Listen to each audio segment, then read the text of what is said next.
Bueno, buenos días Juan, muchas gracias por la conversación de hoy. Juan Carlos Staurer es doctor en filosofía, profesor de la Universidad Católica, director de la Escuela Secundaria Cumelén, y bueno, investigador, publicista, inquieto intelectual. Y hoy aceptó la conversación para poder pensar el amor en estos tiempos de pandemia, ¿no? De cuarentena. Parafraseando un poco la novela de Gabriel García Márquez de El amor en los tiempos de cólera. Me parecía lindo poder comenzar justamente con un extracto de la novela que dice justamente así. Era inevitable. El olor de las almendras amargas le recordaba siempre el destino de los amores contrariados. Me pareció hermoso comenzar con esta frase porque justamente da cuenta de que el amor siempre es contrariado, que el amor como ideal de complemento, no existe. Justamente el amor es una búsqueda en aquella, bueno, contrariedad que tenemos a veces como humanos de poder justamente vivir en nuestra propia existencia y de nuestra existencia con otros.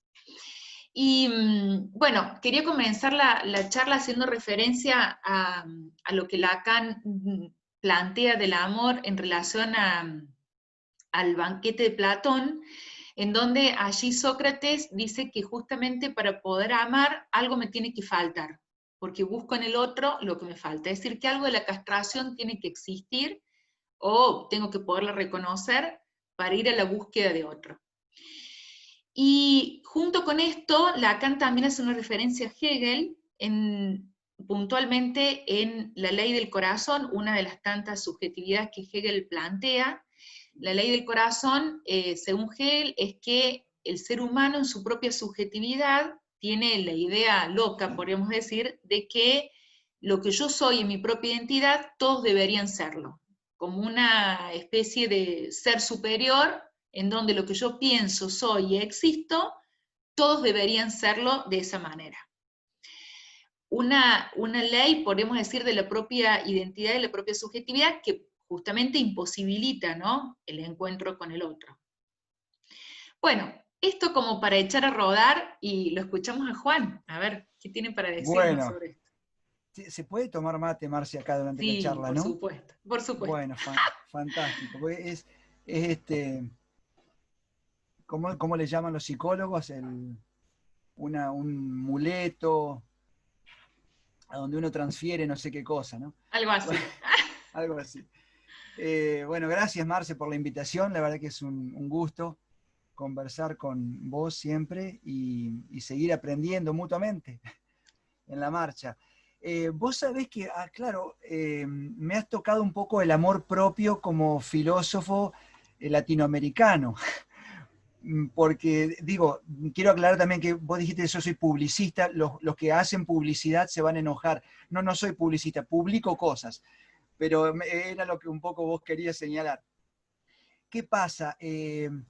Algunos filósofos latinoamericanos estamos medio hartos de la referencia permanente a los griegos y sobre todo a los alemanes que después se creen herederos legítimos de los griegos y que piensan, como Hegel, el sujeto total, ¿no?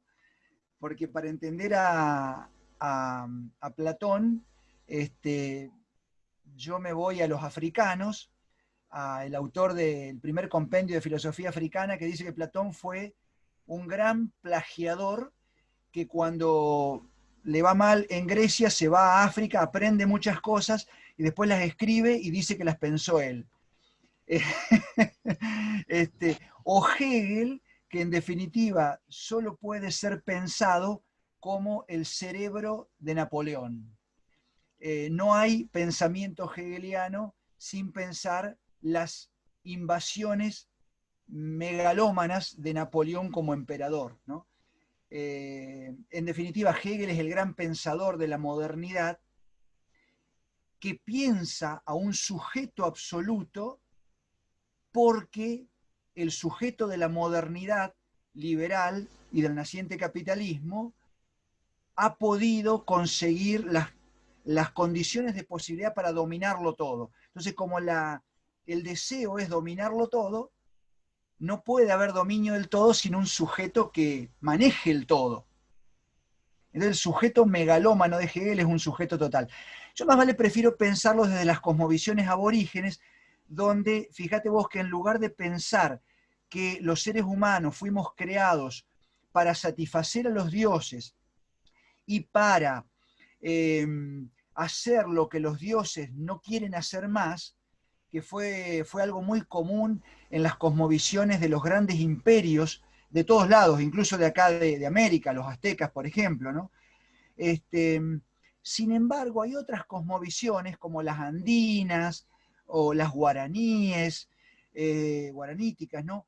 O cosmovisiones africanas con quienes tuve la suerte, la dicha, el honor de convivir durante algunos años, a fines de los 80 y comienzos de los 90, entienden la evolución de la vida en el planeta y particularmente de la humanidad como pura gratuidad. Y como que cada ser vivo surge por la gratuidad de la evolución de la vida y no le falta nada, ¿no? Sino que cada ser humano es, y cada ser vivo es completo en sí mismo. Y por lo tanto, esa relación que se da por el amor, por el deseo, o como eso que intuyo que en psicología se le llama la falta, en realidad es la construcción y el sostén de la gran red de vida, la gran trama de vida, sin la cual ningún individuo tiene sentido. Es decir, somos porque estamos enredados. ¿Cuál es el problema? Ahí yo me paro más bien desde la perspectiva de Erich Fromm, ¿no? De que el gran detonante paradojal del deseo y del amor es el sentido de separatidad. Un día nos separamos del gran útero que nos tenía ahí en el paraíso y empezamos a construir una individualidad, un yo. Pero sabemos que ese yo no se puede construir si no es en relación con el todo y queremos volver al todo. Entonces, se da a lo largo de la historia humana esa construcción ambigua, paradojal, me gusta decir a mí, donde necesito ser un yo para seguir donándome, seguir siendo un ser individual para poder donarme y para poder ser amable, es decir, amado por otros, pero al mismo tiempo deseo fundirme con el todo. Y eso un día lo logramos, cuando nos morimos, cuando ya no podemos sostener la individualidad y la subjetividad y volvemos a ser energía cósmica, un espíritu unido al todo, a los que creemos en Dios, a fundirnos en el gran abrazo con el todo. Pero fíjate vos que ahí, qué hermoso, porque esas cosmovisiones complementan, o mejor dicho, muestran otra faceta del amor humano que ya no tiene que ver con que a uno le falta algo y tiene que salir a buscarlo para que el otro te lo dé, entonces el otro en ese intercambio no termina de dármelo y entonces yo me enojo, sino que se ve como un permanente diálogo y la necesidad es la de sostener ese diálogo que yo lo puedo hacer con todos los seres, es decir, con esos seres que parecen no hablarme y que son divinos, que algunos llamamos Dios o qué sé yo, lo totalmente trascendente, pero también se puede hacer con la naturaleza.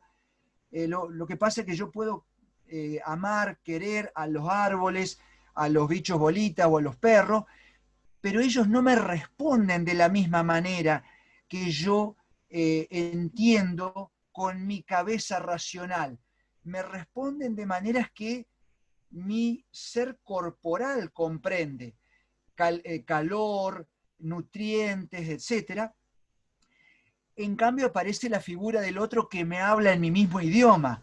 de la emergencia del lenguaje, como dice, hay una novela muy linda de Milán Kundera que se llama La Identidad, donde los dos personajes dialogan, una pareja que está en un bar, y están viendo una señora que habla sola, y entonces, y en otra mesa hay una pareja que habla y habla todo el tiempo, me parece que se llama Marcos, el personaje, le dice a su compañera, a su novia, ¿de qué hablarán esos dos, no?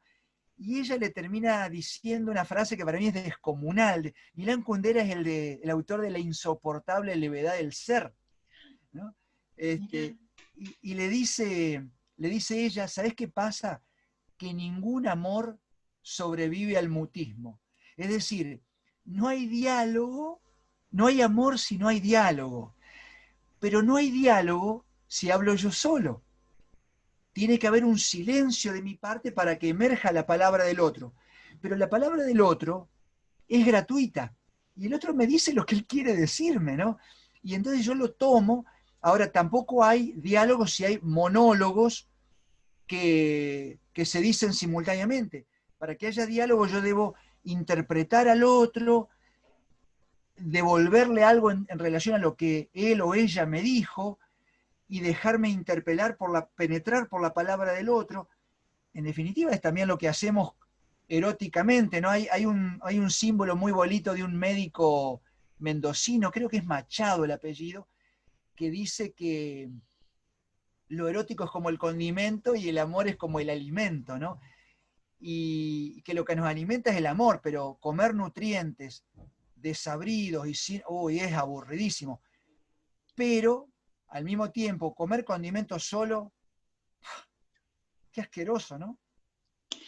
Juan, ¿vos sabés qué pensaba cuando planteaba lo de la separatividad de Eric Fromm? Que Lacan también plantea que ese objeto perdido que vendrían a ser los envoltorios del embarazo, de la placenta, del útero, eso que se perdió en la separación con el otro y que nunca más se recupera, es justamente lo que en esta época, con la ley del mercado, con la ley del capitalismo, es lo que no se hace existir, ¿no? Es la cuestión de la pérdida.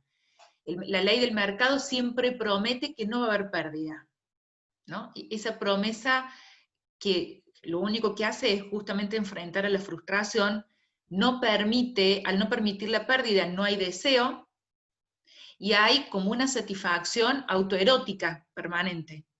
Entonces, cuando planteaba esto de la separación, me evocó a justamente esto, a la manera de vivir la satisfacción y el goce en uno mismo con la imposibilidad de poder ir al otro. Sí, bueno, he tomado nota recién porque la verdad que me parece fenomenal para seguirlo aprendiendo. En todo caso, después te pido que me enseñes un poquito más de eso del envoltorio. Me parece re interesante. Claro, bueno, por eso yo te decía antes, Marce, lo de que no se puede entender a Hegel y el sujeto total sin la expansión del mercado liberal capitalista, producto no solo de la revolución industrial y la saturación de productos de la industria, sino también producto del extractivismo, de la explotación de las colonias, del imperialismo colonialista, y también de la esclavización de los trabajadores, donde ahí también el goce del mercado capitalista se hace a partir de la extorsión, la explotación, la dominación perversa de los cuerpos de la naturaleza y de los cuerpos de los trabajadores, que es un poco lo que denuncia Marcuse después. Por eso, claro, evidentemente lo que nos está pasando en gran medida, vos una vez me enseñaste que Lacan hablaba de la ley del hierro y de cómo era inevitable que el capitalismo, en la medida en que transfiere el deseo a los productos, pensando que porque yo compro este producto voy a ser feliz cuando tenga la virome azul, no, voy a ser cuando tenga la virome amarilla, cuando tenga el celular, cuando tenga el auto, la casa, cuando viaje, cuando conozca.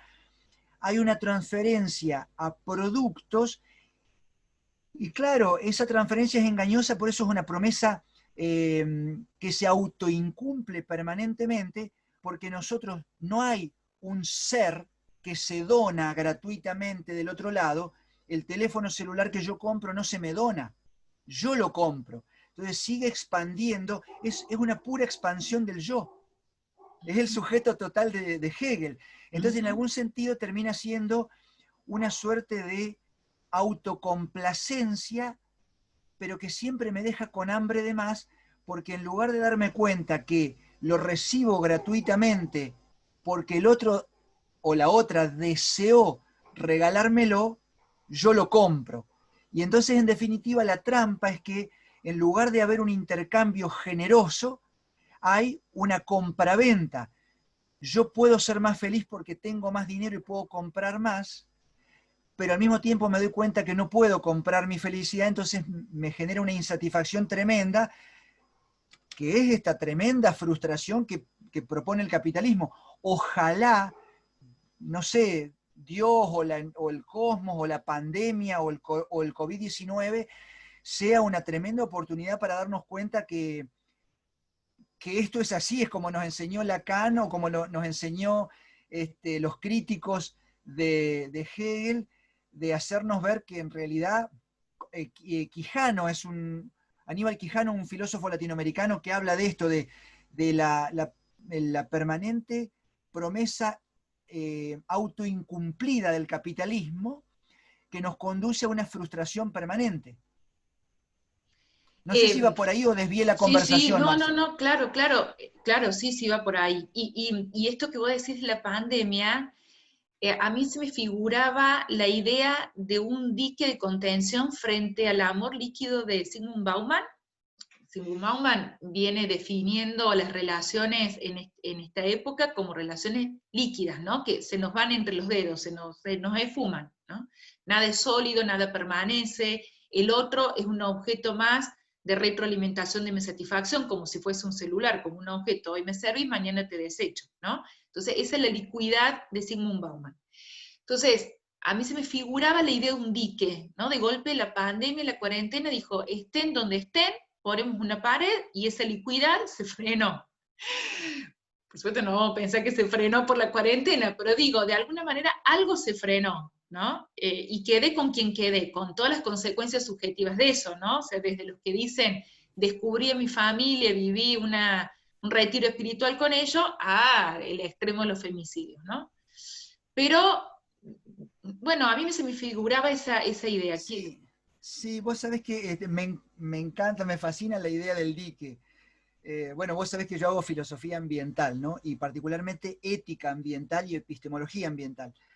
Entonces, bueno, los ambientalistas dicen que los diques tienen esa cosa, de nuevo, paradojal, que por un lado te permite la generación de energía, la captación del agua para evitar depender de los ciclos, etcétera, etcétera, pero al mismo tiempo modifica a veces de manera catastrófica ciertos ambientes. Pues es que hay dos seres vivos en el planeta Tierra que pueden modificar drásticamente los ecosistemas precisamente por la creación de diques.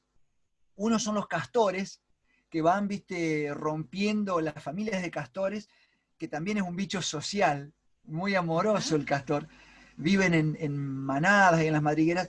Ellos, viste, te van talando los bosques, te generan diques, te generan un humedal.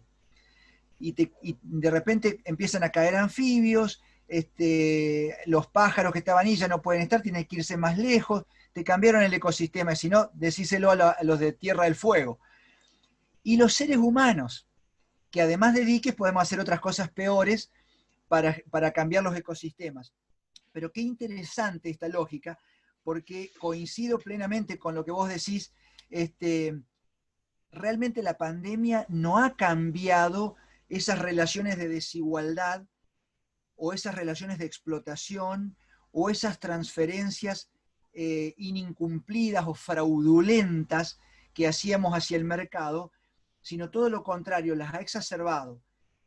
En algunos casos las ha exacerbado para bien porque eran sujetos o familias con redes de amor suficientemente fuertes para madurar, autocriticarse, contenerse y relanzarse resilientemente a un futuro más rico, más sabio, más fuerte, y a otros los ha destruido, haciéndolos sucumbir en el propio barro, como los fantasmas, ¿no?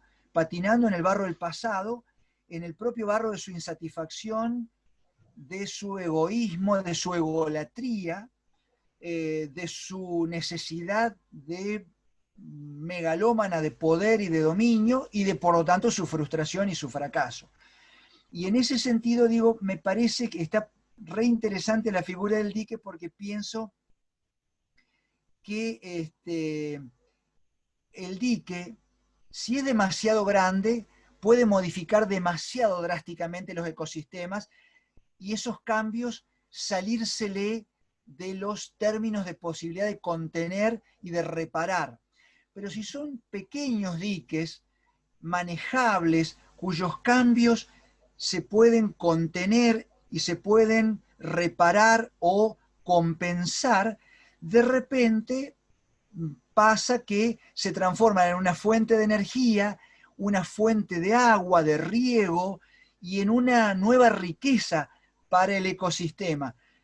Y en ese sentido me parece, hay un autor que a mí me encanta, no quiero saturar con citas porque esto es hartante, los filósofos en eso hartamos con citas, para mostrar que hemos leído mucho, y en definitiva es parte de lo erótico, ¿no?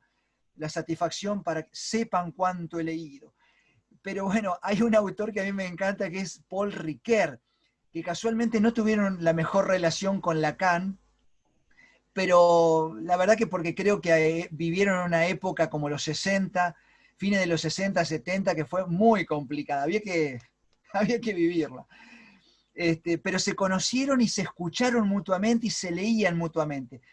Paul Ricoeur, en un artículo que se llama La sexualidad, la maravilla, la errancia y el misterio. La sexualidad, 2 puntos, la maravilla, la errancia, es esto que me hace vagar, no me da un rumbo seguro, y el misterio, ¿no? Esto que siempre es fuente de más, ¿no? Y ahí él dice, el amor, que es lo que da, como dice Fromm, 2 cosas, contención e identidad, ¿no? Bueno, dice, el amor, en ese sentido, está tentado de que, si se va para el lado de lo erótico, de lo que nos hace disfrutar, de eso que llamábamos el condimento, se puede perder lo que vos decías, como en Zygmunt Bauman, ¿no? Se puede licuar y filtrarse por todos lados, y en definitiva, de nuevo, me deja con más sed. Pero por otra parte, si se institucionaliza a través de determinados canales, determinados vínculos formales, llamémosle una relación de amistad, una relación de filiación, o una, no sé, una empresa, una escuela, una familia, que te permite generar allí vínculos que contengan el amor, ¿no? Un médico, una enfermera que están cuidando amorosamente en un hospital la salud de otros. El hospital es un lugar de mucho amor, de mucho amor. Claro, si se va para el lado de lo puramente instrumental, mecanicista, por la institución misma, y pierden lo erótico del vínculo, terminan matando ese otro aspecto que es lo que le da sabor. Te nutren, sí, pero vos ya se hacen rutinarios, se hacen mecanicistas, se pierde la identidad. Te contienen, pero te contienen sin identidad. En el otro lado, reconocen tu identidad, pero sin contenerte, ¿no? Entonces, dice Ricoeur que hay un juego entre lo institucional, ¿no? Es interesante porque de ahí pensar el matrimonio, ¿no? El matrimonio como permanente o perpetuo. Es muy interesante porque uno dice para siempre. ¿Y cuánto dura el para siempre? La amistad para siempre, amigos para siempre. ¿Es permanencia o perpetuidad lo que queremos decir? Porque en la permanencia hay una apertura a que el otro un día deje de desearme, a que el otro un día en su gratuidad deje de donarse hacia mí. Y entonces, ¿cómo hago? O lo domino y lo mato, o yo me dono generosamente para que él o ella también tenga la oportunidad de devolvérmelo. Es decir, sigo alimentando un vínculo generoso, que es muy interesante para pensar las rutinas amorosas y cómo a veces se pierde distintas posibilidades eróticas en los vínculos, justamente por el vaciamiento mecanicista y rutinario, y cómo se va a buscar a otros lados, pero cómo también un poco esta suerte de lo erótico por lo erótico, ¿no? La pornografía se pierde la permanencia y entonces la institución sucumbe y yo ando de producto en producto buscando la satisfacción erótica en un celular, en un auto o en cualquier sujeto y aberraciones como las zoofilias, etcétera, ¿no? O las perversidades de matar a los sujetos que amamos, ¿no? Bueno, claro, demasiado. matar al sujeto que amo porque no responde a mi propio modo de gozar. En definitiva, lo que estamos diciendo es que si yo no salgo de mi propio círculo, si yo no entro en diálogo, que es lo que Lacan decía, el lenguaje es el que hace que el otro exista y que el campo del otro exista en mi subjetividad y viceversa, ¿no? Entonces, esa conversación con el otro es una conversación de dos subjetividades, pero que por pasar con el otro, cuando vuelve ya es distinto. Es decir, mi pasaje, mi subjetividad, cuando la paso por el otro, ya me vuelve en un mensaje invertido y mi propia subjetividad se transforma en esa conversación. Entonces, evidentemente no puede haber amor si no hay salida de mi propia subjetividad, de esa ley del corazón tan absoluta que decía Hegel, si no hay un reconocimiento de que sin el otro no puedo construir lazo. Lo que hago es construir autosatisfacción. Claro, sí, las redes, ¿no? El sostén de la red de vida, donde ahí hay una invitación muy interesante, me parece que hoy, a los que han leído alguna vez Carta de la Tierra o toda esta lógica de la ecosustentabilidad, que es una invitación interesante a abrir nuestra idea de amor a una versión más planetaria, entendiendo que la red de vida y el cuidado de la red de vida es una forma de nutrirse y de dar amor en ese sentido de los diálogos platónicos. Yo ahora, bueno, para hacer una de cal y una de arena, digo... Platón. Claro, lo que me parece lindo de Platón es la metodología, no tanto lo que dice, pero la metodología del diálogo, que en definitiva es lo que habían hecho ya los antiguos africanos al sentarse en torno al fuego o abajo de los árboles al atardecer y dialogar. Por esto del Milán Kundera, ningún amor sobrevive al mutismo, ¿no? Exacto. Ay, qué hermosa frase para poder concluir, porque ya hemos llegado a 30 minutos, así no aburrimos a la audiencia, a lo que tengamos de audiencia, con quienes quisimos compartir estas ideas. Bueno, Juan, gracias, muchas gracias por este momento de conversación y seguiremos conversando. Marcia. Sí, con mucho gusto, el agradecido soy yo. Muchas gracias por permitirme llegar a los amigos tuyos, a quienes vos amás, ayudándolos a entenderse o a cuidarse de esa forma psicológica. Y en todo caso, después te pido que me eduques un poquito más con esto de Lacan, del envoltorio y estas cosas en alguna otra ocasión para poder seguir dialogando y enriqueciéndonos mutuamente, donándonos generosamente. Con mucho gusto. Bueno, Chau, ha sido un placer. Igualmente, que tengas buen día.